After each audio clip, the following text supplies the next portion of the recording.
Hey, I'm Jesse. Let's have a devotion. We're going slowly through Daniel chapter 11. We looked at the first 5 verses yesterday, and today we're going to look at verses 6 through 9, covering a lot of history in just a few short verses. And the prophecies themselves look difficult to understand until you see how history played out, and then it's actually quite crystal clear. There are 45 verses in this chapter. We're going to pick up speed as we go, but there's still a lot that happens in just verses 6, 7, 8, and 9 of this chapter, and I wanted to spend a little bit of time on those. All right, so here's Daniel chapter 11. We see what we studied yesterday about the kings of Persia, the rise of Alexander the Great, breaking up of his empire, and its distribution to the subsequent 4 feuding dynasties, particularly the Ptolemies and the Seleucids. And then we see the king of the south growing powerful. All right, that's Ptolemy Soter of Egypt, 323 to 285 BC. And then his right-hand man betrays him. That's Seleucus IV Nicator. And he goes on to become the ruler of Babylonia, Media, and Syria. And indeed, the Seleucid Empire did grow larger than the Ptolemaic Empire at that time. Here's where we pick up. After some years, they will form an alliance. And the daughter of the king of the south will go to the king of the north to seal the agreement. She will not retain power, and his strength will not endure. She will be given up, together with her entourage, her father, and the one who supported her during those times. In the place of the king of the south, one from her family will rise up, come against the army, and enter the fortress of the king of the north. He will take action against them and triumph. He will take even their gods captive to Egypt, with their metal images and their precious articles of silver and gold. For some years, he will stay away from the king of the north, who will enter the kingdom of the south and return to his own land. So verses 6 through 9 cover a pretty broad swath of prophetic history as well, but the historical record and the book of Maccabees help us get some insight. All right, here are the prophecies we've seen fulfilled so far in the first 5 verses, just as foretold. There would be 3 more kings in Persia, and then the 4th one would be richer than the others. Cambyses, Pseudo-Smyrtus, Darius the first, Hysaspes, and then Ahasuerus or Xerxes indeed was richer than his predecessors. Now here are the prophecies that are fulfilled in Daniel chapter 11, verses 6 through 9. King Ptolemy II Philadelphus, who lived, who was there from 285 to 246 BC, would give his daughter Bernice or Berenice to marry King Antiochus II Theos from 261 to 246 BC. Notice that these two actually, their stories kind of end at the same time, all right, or at least their reigns do. So here we have a treaty that's prophesied. After some years, they will form an alliance. Sounds good, right? The Ptolemaics and the Seleucids are going to get together, and they're going to be, bound together by marriage, because you can't kill your in-laws, right? That's just not allowed. Here's the problem, though. That alliance prophesied in verse 6 was doomed, because that king was already married. So the alliance comes when Ptolemy II Philadelphus gives his daughter Berenice to Antiochus II, when Antiochus II already has a wife. Her name was Laodice. I've heard her name pronounced Laodicea, just like the city in the book of Revelation. If anybody knows why that is, let me know. I don't know why the guy pronounced it that way. I heard him speak on it. He's a brilliant man, an incredible commentator, really well renowned in Washington, D.C., and very active politically. He's passed away now, but he always pronounced her name Laodicea. And I wondered if he was just confusing her name with the name of the church of the city of Laodicea, to whom Jesus wrote a letter in the opening of the book of Revelation, which we'll read. So the treaty is established. Problem is, dude already has a wife. So Antiochus II, Theos, and Berenice have a child.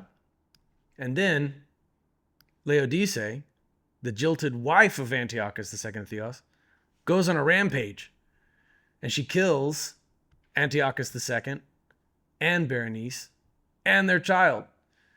And in fact, as the scripture would indicate, killed more than that. Look, after some years, they form an alliance, and the daughter of the king of the south, that's Berenice, will go to the king of the north to seal the agreement. Okay, so there's our agreement, but indeed, Berenice does not retain power, and the king's strength does not endure. Berenice gets killed. Her husband gets killed. Her entourage gets killed. Her father gets killed, and the one who supported her during those times. All right, so again, so far, so good prophetically. And if anything, there's even Laodice is even more murderous than just my notes here would indicate. She also kills an entourage of some sort. All right, so Philadelphus gives his daughter to Antiochus II Theos. They have a child. And then that man, Antiochus II's first wife, Laodice, takes revenge and just kills everybody involved. Now, something happens next. Her brother, Ptolemy III, and forgive me again if I'm mispronouncing this one, Euergetes. If you know how to pronounce these names better than I do, this is another one of those that I've I actually have heard this one pronounced. I'm just not persuaded by their pronunciations. He goes to enact revenge on his own. Berenice's brother, the text says one from her family. That's Ptolemy III, storms Antioch. That's the fortress of the king of the north in the second half of verse 7. And he kills Laodice. Right? The king of the north at the time was Seleucus. Oops, sorry, I mistyped that. Seleucus II Callinicus, 226 BC. See how much closer we're getting to Christ. And then just as verses 8 and 9 prophesy, Bernice's brother Ptolemy III Euergetes did indeed plunder valuable idols, and he took them back south to Egypt with him. So we've got the arranged marriage treaty. We've got the jilted first wife and her murderous rampage. And then the late Berenice's brother, Ptolemy III, takes more revenge. So let's look back at the prophetic text and see how it lines up. In the place of the king of the south, one from her family will rise up, come against the army, and enter the fortress of the king of the north. He will take action against them in triumph. He will take even their gods captive to Egypt with their metal images and their precious articles of silver and gold. For some years, he will stay away from the king of the north, who will enter the kingdom of the south and return to his own land. So, verse 8 tells of this plundering, which we know historically to be true. Ptolemy III Euergetes, it's the brother of the murdered Berenice, murdered by Laodice, the first wife of King Antiochus II Theos, comes in to crack some skulls. He invades the fortress of the king of the north, and he killed Laodice. So all of this lines up so far. There's a lot of meat in verse 7, isn't there? In the place of the king of the south, one from her family. Okay, that's Berenice, I believe, and her brother. He goes to the fortress of the king of the north, takes actions against them, and he triumphs. And he did indeed take valuable idols back to Egypt with him. I wonder what the nature of these idols was, because you had Babylonian gods that had been there for a long time, and as I've said before, in many ways are still kind of around. They even influence the way we celebrate Christmas and stuff, for example. So I wonder if they were Babylonian idols, but then the Persians kind of had their own thing going on for a long time too. So I wonder if there were any ancient Babylonian relics mixed in with perhaps some of the Persian artifacts or artifacts of Greek worship as well. So he takes their gods, which means it's the ones that they're currently worshiping, but I wonder what kind of other ancient artifacts they may have preserved from the Persians, the idols under Greek worship, idols under Persian worship, possibly even some really old idols from the Babylonian days. So whatever the case may be, history maintains that he did indeed plunder and take things back to Egypt. If you know more about that particular plunder, let us know in the comments. And then we kind of have a period of peace foretold. And then we have the king of the north kind of comes down maybe near Egypt, but then goes back to his own land. So we've covered a lot of ground in a few verses. Okay, just the first 9 verses already involve players that take us into fewer than 2.5 centuries until the birth of Christ. And we've got a 400-year period between the Old Testament and the New. So we've already taken up almost half of that just with these first 9 verses. So one more flyover of all these things.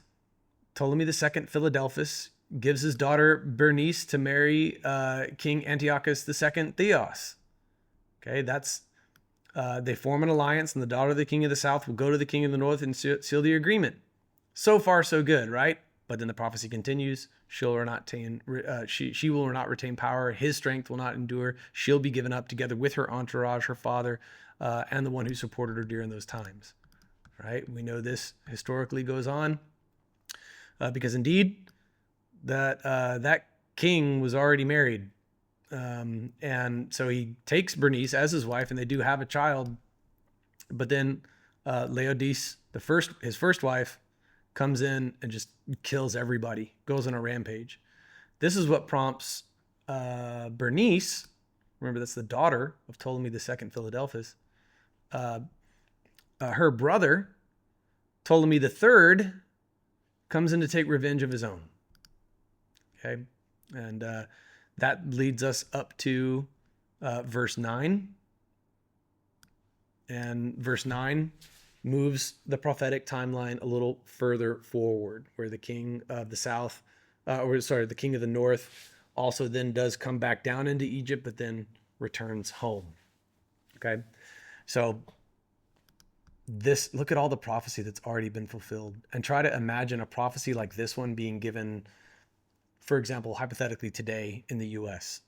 Somebody comes in and says like, okay, hey, you guys are at war right now with nation X, but here's what's going to happen.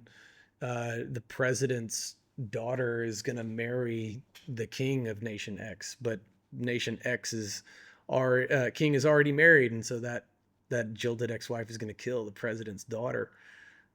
This is going to prompt the president's other son to go exact revenge of his own, and he comes back from nation X with some treasures. If somebody said that today, it would be like, that sounds like a massive dramatic soap opera, right? That sounds really far-fetched. Okay, like you got better odds predicting the next 3 Super Bowls than you do predicting something like that happening. But he did, and it came true. So chapter 11 is dense. Okay, and the first 10 verses cover a lot of drama among the successors to Alexander the Great's empire. Hopefully, if you're a visual learner like me, it just kind of helps you keep track of the actual historical names that we now know belong to the figures in prophecy. Okay, everyone from Cambyses to Pseudo-Smyrtus, Darius the First to Ahasuerus and Ptolemy II, and Berenice and Antiochus II, and then Laodicea, and then Ptolemy III, and his plundering of the kingdom of the north and taking things back with him to Egypt, leaving things cool for a little bit. Then the king of the north coming down for a visit and going back home. That's where we're at so far in Daniel chapter 11. Hopefully this slower pace helps you grasp things a little bit better. It helped me to even just type this up. So let me know if I'm mispronouncing anything or if I'm missing any other details. But there aren't, strictly speaking, silent years in the Bible after all.